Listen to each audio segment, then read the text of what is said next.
Bom, tudo começou com essa altercação aqui de comentários num vídeo aqui do canal da esquerda brasileira, alguma coisa assim, e eu escrevi o que eu acho do fascismo. Né? O fascismo, eu comentei, o fascismo é o espelho da esquerda. De tão feia, a esquerda não se reconhece no monstro que vê. Ela diz, olha lá o fascismo, aquele monstro horrendo, é o inverso de mim. Né? O fascismo é a reflexão do marxismo. Não existe fascismo sem marxismo, basicamente. Não como a gente conhece historicamente, especialmente o fascismo clássico, o fascismo nazismo clássico, como a gente teve na primeira metade do século XX, né? Foi uma reação ao marxismo na época. O pessoal, depois da Revolução Russa, muitos marxistas e não marxistas viram que aquilo lá era uma tragédia, que aquilo lá, como alguns haviam previstos, inclusive o próprio Bakunin, né, que era o anarquista que previu que o marxismo ia acabar virando uma ditadura tão ruim ou pior do que os regimes anteriores, uma vez que o Partido dos Trabalhadores, o Partido Comunista, né, que supostamente representa a classe trabalhadora, toma o poder, ele vira uma ditadura. Né? E a ideia marxista de que o mais importante são a luta de classes leva justamente à abolição da divisão entre os três poderes. Marx desprezava a separação dos três poderes, falando que a nossa democracia burguesa, essa democracia que a gente tem ainda hoje no mundo, no Brasil, nos Estados Unidos, na França e tudo mais, essa democracia, na verdade, essa separação de poderes seria mais fictícia, porque na verdade os três poderes são dominados por uma classe burguesa. Então, na verdade, não haveria. Marx não reconhece a nossa democracia burguesa, a democracia liberal capitalista, como uma democracia verdadeira, porque só a classe dona do capital, só a classe capitalista estaria no poder. E a divisão entre os poderes seria meramente uma fantasia que poderia muito bem ser abolida pela Revolução Trabalhadora, pela Revolução Proletariada, que seria muito mais importante que o trabalhador tomasse o poder da classe burguesa, e que isso democratizaria muito mais a sociedade, deixaria muito mais democrático, deixaria tudo muito mais equilibrado e justo do que se a gente deixasse a classe capitalista, 1% da sociedade, controlar a sociedade, mesmo com o sistema político, mesmo com separação entre os poderes. E Marx estava errado, porque a luta entre classes é meramente um dos fatores. Né? A separação dos três poderes é fundamental para a manutenção de algum tipo de Estado democrático de direitos humanos, direitos do cidadão, limite ao poder do Estado, porque, né, como no Brasil acontece, um político que se excede no seu campo tem uma chance de ser deposto por outro poder, né? Um presidente, um governador, um prefeito que se excede no seu mandato, ele pode ser afastado, né? Pode sofrer impeachment por parte do legislativo e pode sofrer algum tipo de condenação por parte do judiciário. No Brasil, o legislativo geralmente é incumbido de julgar o impeachment do executivo, né? É um atributo judiciário do legislativo, uma anomalia, mas isso é menos importante. O que importa é que há três poderes, né, que não são acima nem abaixo um do outro. Um tem poder de controlar o outro. Isso que é o mais importante de tudo, isso que é a base da democracia ocidental, que foi fundada basicamente na Inglaterra antiga, especialmente depois da Revolução Americana. Os Estados Unidos fizeram a maior revolução, realmente a revolução mais importante, mais benevolente, mais trouxe resultados positivos para a humanidade, em 1776, estabelecendo uma democracia, né? Realmente eles não tinham muito um passado feudal, né? Uma realeza, eles conseguiram fazer um sistema bem do zero, né? Que persiste até hoje. 250 anos depois, a gente tem ainda a democracia americana, a Constituição americana de 1780 e pouco, ainda válida, né, estabelecendo separação de poderes e tudo mais. O Marx errou, né, ao dizer que a luta de classes era o principal fator. Agora não tem como você colocar uma classe no poder. Os trabalhadores, vamos supor, num país europeu daquela época, que fossem 20 milhões de pessoas, 10 milhões de pessoas, você não tem como colocar 10 milhões de pessoas no poder. Então, que na verdade chega ao poder não são os trabalhadores, são aquela elite de pensadores, de líderes políticos, que se dizem representantes do trabalhador, né? Daí é por isso que dá errado, é por isso que houve um comentário aqui, né, de que o sistema que a gente teve na União Soviética, na China, na Europa Oriental, que ainda persiste na Coreia do Norte, em Cuba, né, no Vietnã, de partido único, seria... mas aquilo não é verdadeiramente socialismo. Seria um estado degenerado do trabalhador, ou coisa assim, que é a visão trotskista. Trotsky que criou essa crítica à União Soviética de Stalin, dizendo que seria um estado controlado por uma classe trabalhadora, mas degenerado. A revolução havia sido traída, havia sido deturpada. A pessoa escreve aqui: você sabe que o regime que se implantou na União Soviética depois dos primeiros anos da Revolução Socialista não é considerado como socialismo por críticos à esquerda. Eles consideram o regime totalitário da União Soviética como uma burocracia imperialista, capitalista de Estado, etc., menos socialista, porque os trabalhadores não tinham voz ou propriedade dos meios de produção. Né? Daí a pessoa ainda continua: portanto, eu discordo quando diz que é indubitável que tudo isso é uma derivação natural da ideologia de Marx, ideologia marxista, e não uma deturpação. É isso que os marxistas não entendem, né? Eles tentam racionalizar o fracasso do marxismo dizendo que toda a revolução marxista de alguma maneira foi deturpada, né? Mas incrível que todas foram deturpadas exatamente da mesma maneira. Quando você faz uma receita de alguma comida e toda vez que você coloca aquela receita lá no forno e depois sai errado, né?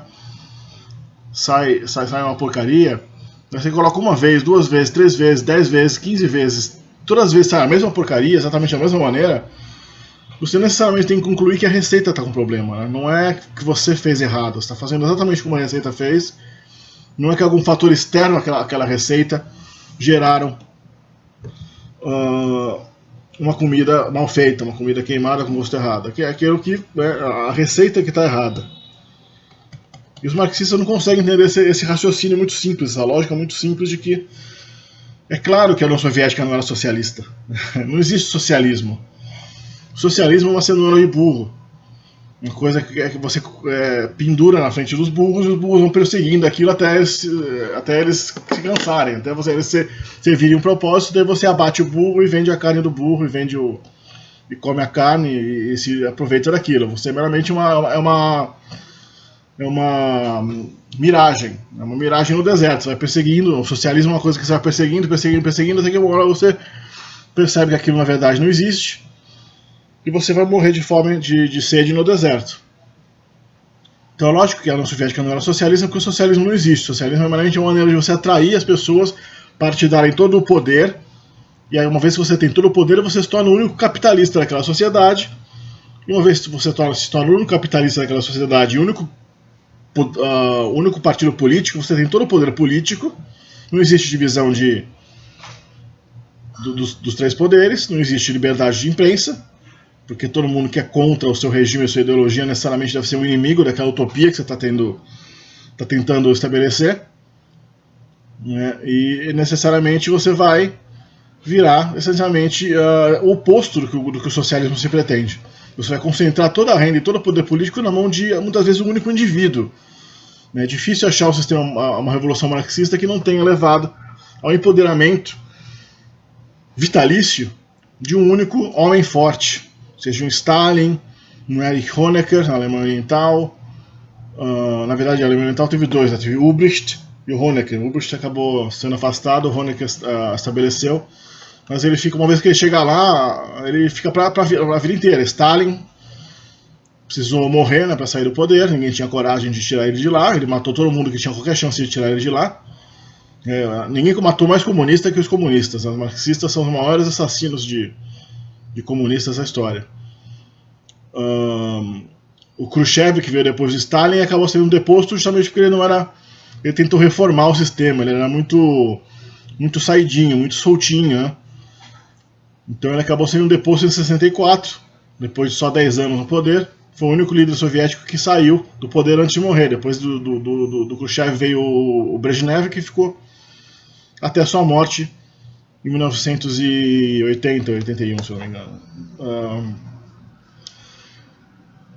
Mao Tse-tung, a mesma coisa na Rússia, na China, aquela família Jong-il lá da Coreia do Norte, aquela coisa ridícula, né? A dinastia patética do Fidel Castro e agora do Raul Castro. Em Cuba, né? Parece que em Cuba eles estão começando a pensar em deixar algum sistema mais aberto, né? Elegendo um presidente e tudo mais. Vamos ver que fim vai levar, né? Eu sempre achei que a Revolução Cubana foi a menos marxista de todas, justamente porque não foi uma revolução marxista, né? A Revolução Cubana foi uma revolução nacionalista. Fidel Castro não admirava Marx. Fidel Castro admirava George Washington, Thomas Jefferson. O modelo que ele tomou de inspiração para a Revolução Cubana foi a Revolução Americana. Uma revolução nacionalista contra uma potência imperialista estrangeira.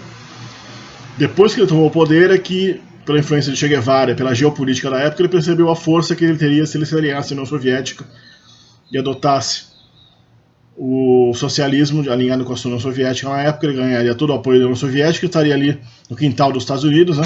E foi o que realmente deu certo, foi realmente o que quase levou inclusive a uma terceira guerra mundial, na crise dos mísseis cubanos, em 62.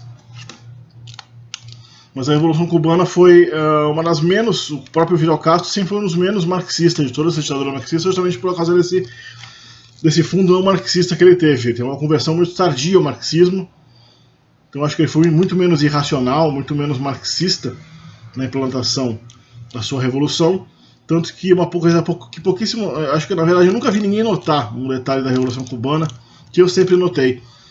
E a Revolução Cubana foi a única revolução marxista que não mudou a bandeira do país. A bandeira cubana permaneceu Cuba, né? Permaneceu a mesma. Então, vê-se o caráter mais nacionalista, e é por isso que também a Revolução Cubana sempre teve um apelo muito mais amplo que as outras revoluções. E as outras revoluções de cunho mais marxista mesmo, sempre foram extremamente violentas, extremamente antipáticas, né? Brutais, porque essa é a natureza mesmo do marxismo, né? O marxismo ele pode até ter sido criado com boas intenções, mas ele não...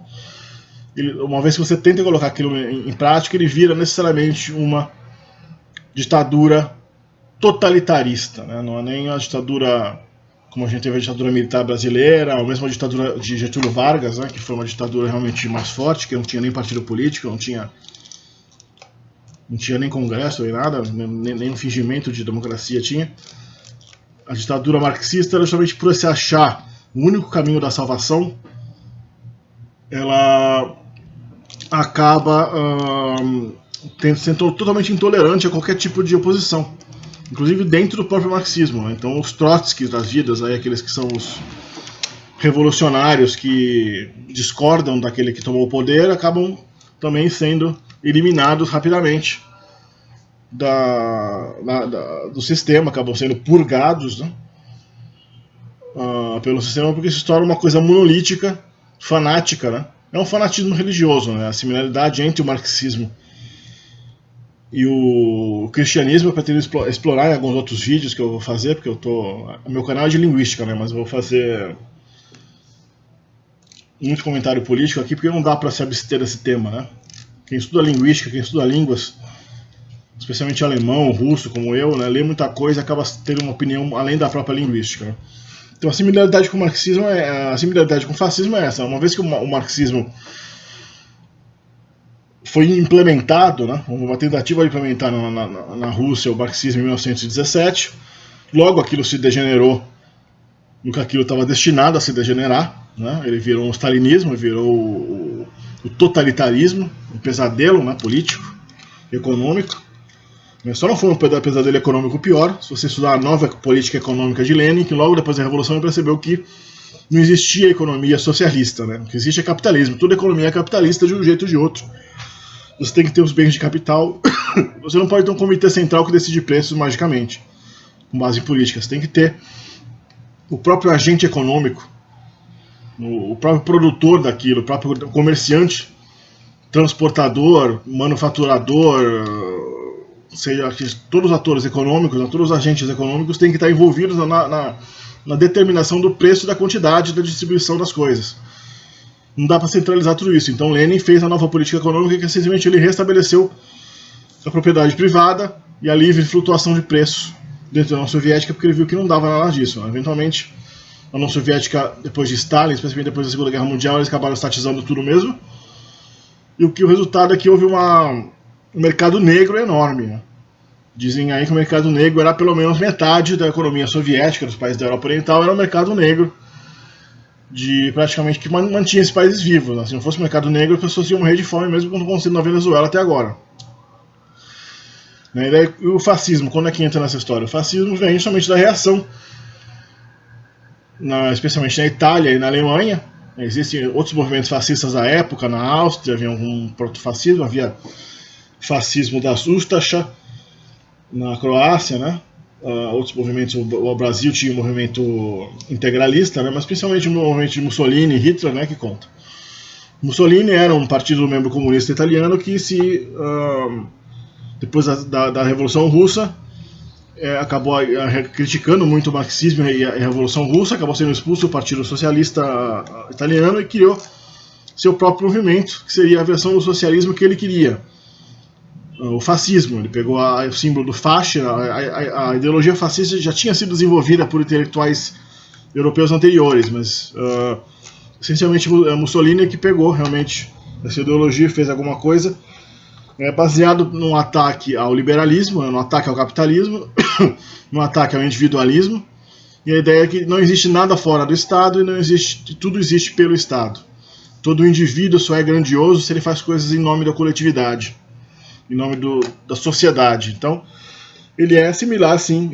O fascismo é muito mais similar ao marxismo em vários aspectos, né? A negação do individualismo, a ideia do coletivo, do social, como mais importante do que o desejo individual, a ideia de um Estado todo-poderoso que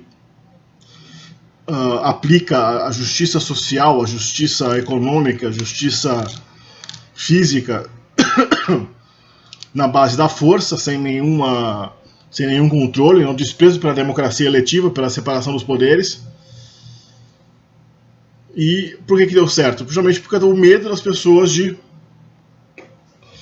que o marxismo acabasse tomando conta do resto da Europa, especialmente naqueles países que estavam mais a leste ali da Europa Ocidental, que são a Alemanha e a Itália.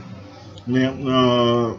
O fascismo ele prometia a manutenção da propriedade particular, só que com altíssima intervenção estatal. Né? Então, na Itália fascista, contra a Alemanha nazista, o Estado podia desapropriar, sem indenização em alguns casos, a sua fábrica, a sua fazenda, se você fosse considerado que você estivesse lucrando indevidamente, que você estivesse exportando seus lucros para outros países, ou colaborando com sabotadores externos da economia, com capitalistas externos, com capital financeiro internacional.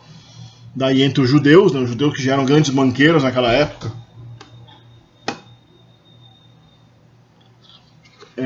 acabam entrando na dança e sendo usado como bode expiatório, como já era na União Soviética. Não esqueça que na União Soviética os judeus que não fugiram acabaram sendo deportados para a Sibéria, na fronteira ali com a Manchúria, na China, o quinto dos infernos, literalmente. Eles foram mandados lá para uma província siberiana, né? E muitos foram executados e mortos mesmo porque eram vistos como pessoas que estavam ligadas ao movimento judaico internacional, tanto o movimento nacionalista judaico e de formação do Estado de Israel, né, o movimento sionista, né, e a partir daí os judeus começaram a ser envolvidos, especialmente na Alemanha, onde os judeus já estavam se aglomerando, né, os judeus já tinham sido expulsos dos países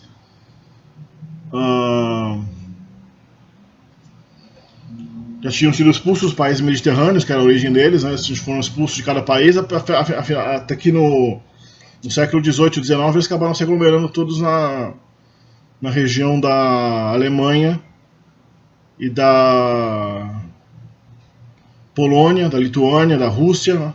Eles foram para esse país que inicialmente eram países extremamente acolhedores para eles. Né? Mas eventualmente as coisas começaram a mudar. Né? E na Alemanha, que era a pátria do marxismo, né, a literatura alemã já estava a literatura marxista já estava em alemão, né, foi toda criada em alemão, os movimentos marxistas mais importantes já eram bem estabelecidos na Alemanha. A gente tinha tido em 1918 e, se não me engano, 19, né, os principais marxistas da época foram mortos logo pela polícia alemã, né, o Karl Liebknecht e a Rosa Luxemburg, que eram os grandes marxistas alemães. O próprio Liebknecht tinha até proclamado uma república socialista alemã da varanda do seu edifício, ali, logo depois do fim da Primeira Guerra Mundial, quando o Kaiser Wilhelm da Alemanha abdicou logo depois da Primeira Guerra. Mas logo ele foi preso, né, e foi morto com um tiro nas costas, e a Rosa Luxemburgo também. Aí isso enfraqueceu bastante o movimento marxista na Alemanha, só que estava por lá, né, logo se formou um Partido Comunista Alemão, né, o DKP, Deutsche Kommunistische Partei, que participou da República, da República de Weimar, esse período da Alemanha naquela época, entre as guerras mundiais, né, entre a Primeira Guerra e a ascensão do nazismo.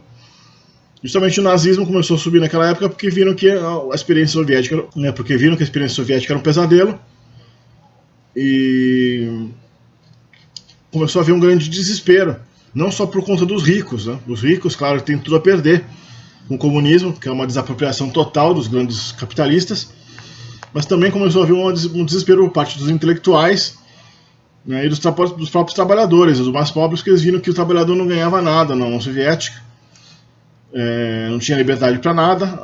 O governo marxista da União Soviética virou essencialmente um governo faraônico, que era o capitalismo de Estado, que é inevitável. Como eu disse, qualquer tentativa de estabelecer o marxismo vai virar um capitalismo totalitário de Estado. Isso que é o problema do marxismo. E esse medo, né, de praticamente todas as camadas da população é que levou Hitler, que conheceu as doutrinas de Mussolini. Mussolini chegou ao poder da Itália em 22, né? Hitler chegou bem depois, né, 11 anos depois, combinando as ideias fascistas de Mussolini com ideias de raça e de antissemitismo, né? Eu não gosto de usar o termo antissemitismo porque os judeus não são os únicos semitas, né? O antissemitismo tecnicamente seria também contra os árabes e contra os etíopes. Mas o antijudaísmo do Hitler, ele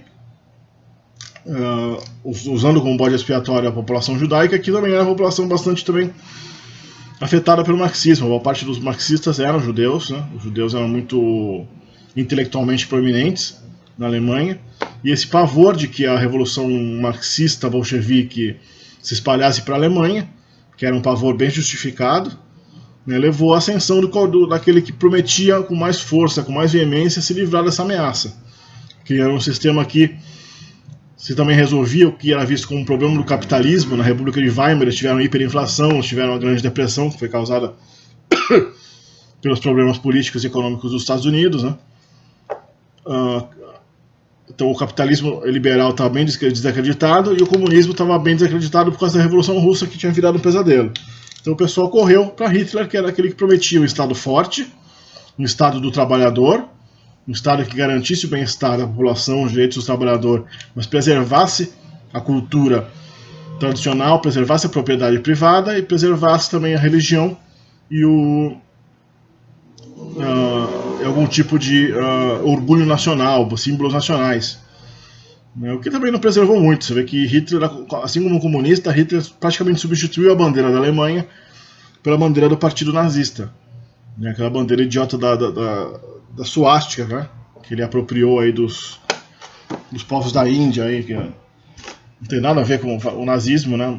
Aqui no canal de Linguística eu vou fazer um vídeo explicando por que o Hitler usou um símbolo indiano para representar a raça ariana alemã, né? Porque que lógica veio isso, né? A lógica é, na verdade, que naquela época, como até hoje, se sabia que os ancestrais dos europeus eram os mesmos ancestrais dos indianos, né? Mas é uma outra história isso. E esse desespero levou as pessoas a recorrerem a uma terceira via, uma coisa que nem era o capitalismo liberal estilo americano, estilo britânico, estilo francês, holandês e tudo mais, mas também não era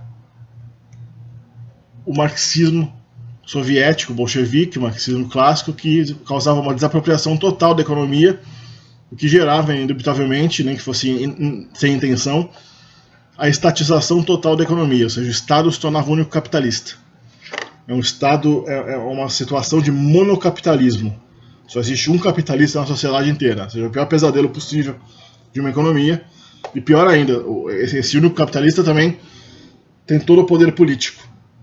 Ele é dono do judiciário, ele é dono do legislativo e ele é dono do executivo.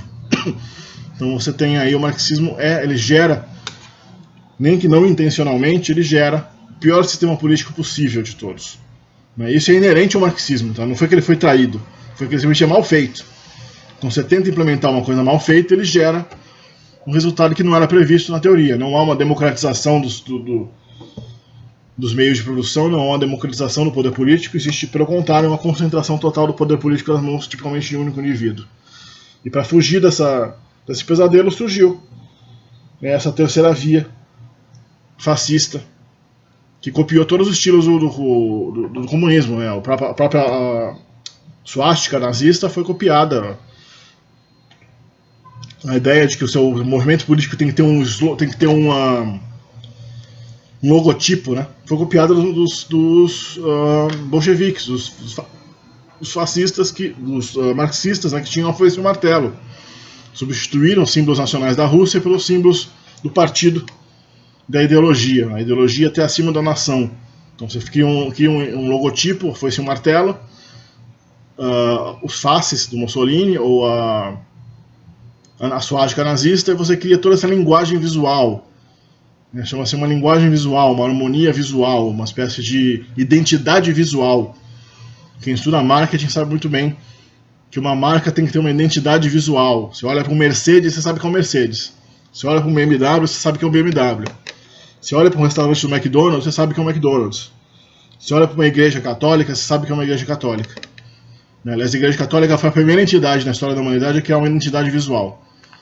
A noção de identidade visual não existia realmente antes do cristianismo surgir. No final da antiguidade, onde criaram inclusive o primeiro logotipo da história, que foi a cruz. Então tudo isso teria vindo grande parte do cristianismo, do cristianismo católico. Essa ideia de a ideologia que está acima da nação, o único caminho da salvação, você tem que ser, senão você é um herege que vai levar o mundo à perdição, que vai levar o mundo ao inferno, que vai levar o mundo ao pecado do dinheiro, do lucro, dos bens materiais. E você tem aquela única salvação, aquele ismo, seja o cristianismo, o marxismo, que vai salvar a humanidade desse pecado e levar a gente ao paraíso do proletariado, ao paraíso do reino dos céus. Quando você tem uma ideologia desse tipo, consegue emplacar essa ideologia na população, você tem uma arma extremamente poderosa de manipulação humana, mesmo que não intencional. Não acho que quem criou o cristianismo ou quem criou o marxismo, Marx, tenha pretendido fazer o desastre que eles fizeram, mas a ideologia é assim, ela leva a essa conclusão, ela leva o cristianismo não é tão ruim quanto o marxismo, porque é política bem ampla para a gente criar qualquer sistema, contanto que você aceite aí que Jesus morreu para pagar seus pecados e tudo mais. O sistema político realmente não importa muito, não? O cristianismo sempre favoreceu a monarquia hereditária também, igual o marxismo, né? O marxismo e o catolicismo e o cristianismo são sistemas que sempre favoreceram a monarquia vitalícia e ou hereditária. O próprio papado, o Estado do Vaticano, é um Estado igual à União Soviética, né? Tem um ditador vitalício. Então a origem do marxismo é o cristianismo, claro. A gente tem, à medida que no século XIX o cristianismo deixou de ser levado a sério pela camada mais educada da população europeia e das Américas também, o marxismo é meio que veio preencher, quase que acidentalmente, essa lacuna cristã na consciência ocidental. Ao invés de você querer a salvação no cristianismo, você queria o paraíso do proletariado. Você queria um sistema de demonização. O burguês é o novo infiel, o novo herege. Aquele que tem apego aos bens materiais, que quer lucrar, o filho pródigo e tudo mais. E o marxista é aquela pessoa, constrita e puritana, e que não tem apelo aos bens materiais, que usa roupas marrons sem a mínima graça, e que só quer o bem do coletivo, que é o fim do lucro, o fim da exploração do homem pelo homem. Então é mais ou menos similar, é um puritanismo similar que o marxismo acabou criando. E por enquanto só isso, né? Por enquanto quem tem mais, se você tiver mais alguma dúvida, manda aí. Não quero deixar esse vídeo, já está com um pirula de duração, meia hora, então hora de terminar. Daqui a se alguém deixar comentários aí, deixa por favor no canal e eu respondo.